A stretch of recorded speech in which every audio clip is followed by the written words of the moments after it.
Amigos, muy buenas tardes, bienvenidos a Argumentos. Para mí es un placer saludarlos como cada tarde en este espacio donde revisamos el panorama político nacional desde diferentes aristas para que usted en casa pueda comparar y tener una visión crítica de los hechos y de los acontecimientos. @rosa_periodista y @argumentosgb son nuestras cuentas en redes sociales.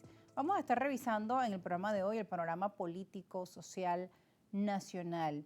¿Cómo se encuentra Venezuela? Estamos a 5 meses de los acontecimientos del 3 de enero, en lo que se ha denominado un nuevo momento político y económico. La población exige respuestas, demandas. La semana pasada veíamos incluso una protesta hacia la Embajada de Estados Unidos en Caracas porque la población exige respuestas y que los cambios que se han prometido, o lo que muchos economistas empezaron a pronosticar a principios de este año, puedan verse materializados pronto. La situación de los servicios eléctricos, del servicio eléctrico y del servicio del agua potable, es decir, de los servicios públicos, sigue siendo insuficiente. Vamos a hablar de la situación a nivel nacional y también en el segundo segmento tendremos un invitado que viene desde el estado Sucre para también comentar la situación desde una de las regiones de nuestro país, desde el oriente. Así que vamos a iniciar de inmediato recibiendo en nuestros estudios a Emilio Useche, politólogo. Muchas gracias, Rosa, por este espacio y bueno, para compartir contigo un análisis sobre la situación nacional en un escenario bastante complejo, muchas expectativas que no han sido cubiertas y que la población está, como bien tú lo dices, esperando respuestas a sus demandas cotidianas.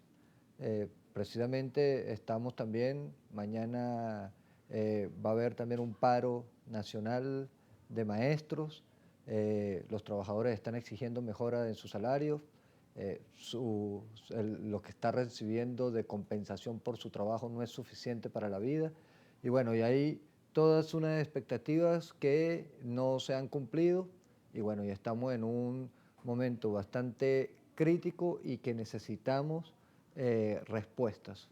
Así es, respuestas. Entre tanto, la presidenta encargada, Delcy Rodríguez, culminó una gira por una visita oficial a la India, donde se reunió con el primer ministro, y también en Turquía veíamos imágenes del día de ayer, donde se estuvo incluso un encuentro con el presidente de ese país, Recep Tayyip Erdogan. En imágenes, bueno, parte de este recorrido de los dos países visitados por la presidenta encargada.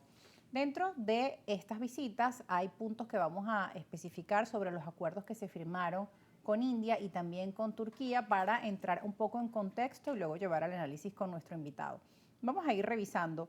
En primer lugar, tenemos los acuerdos suscritos con India, la Alianza Venezuela-India, una gira de trabajo estratégico de 5 días que finalizado esto a inicios de junio. El foco principal de la visita con India, petróleo y energía, reactivar y consolidar el suministro de crudo venezolano en las refinerías indias tras la flexibilización de las restricciones de Estados Unidos, como hemos comentado, todo esto en el marco del nuevo momento político-económico, con metas económicas por parte de Venezuela, como restablecer a la India como un comprador constante de crudo, luego de haber pues esta flexibilización. Se reunieron delegaciones ministeriales del sector energético y de comercio de la India. También por Venezuela estuvo una representación de ministros de turismo, de ciencia y tecnología, de salud. Y en este contexto clave donde la India también busca asegurar crudo a precios competitivos y que Venezuela busca más un comprador estable fuera del eje occidental tradicional. Vamos ahora a revisar lo que es la alianza Venezuela y Turquía con un país con el que Venezuela pues ya en los últimos años han venido estrechando lazos de cooperación.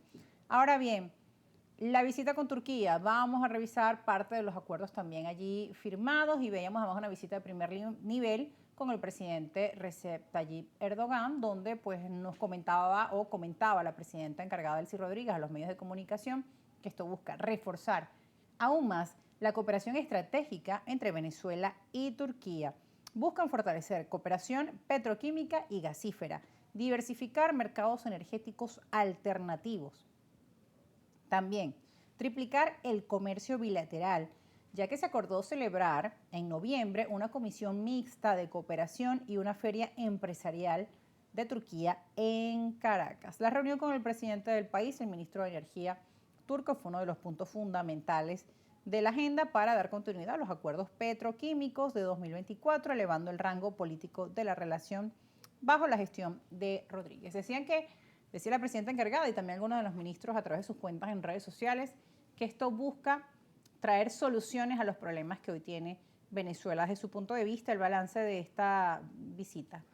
Bueno, en principio lo que llamamos el nuevo momento político y económico del país es un momento en donde nuestra soberanía está tutelada. Hay un elemento importante, hay dos elementos importantes con respecto a esto. La gira se da en el marco de una flexibilización de sanciones, es decir, necesitamos que Estados Unidos tome la decisión de flexibilizar sanciones para que se puedan avanzar en acuerdos. Con India, por un lado. Con India. Eso quiere decir que esos acuerdos dependen de un tercero. Pero además, y el segundo elemento que es súper importante, es que esos fondos no van directamente al Banco Central de Venezuela, van a un fondo administrado por los Estados Unidos.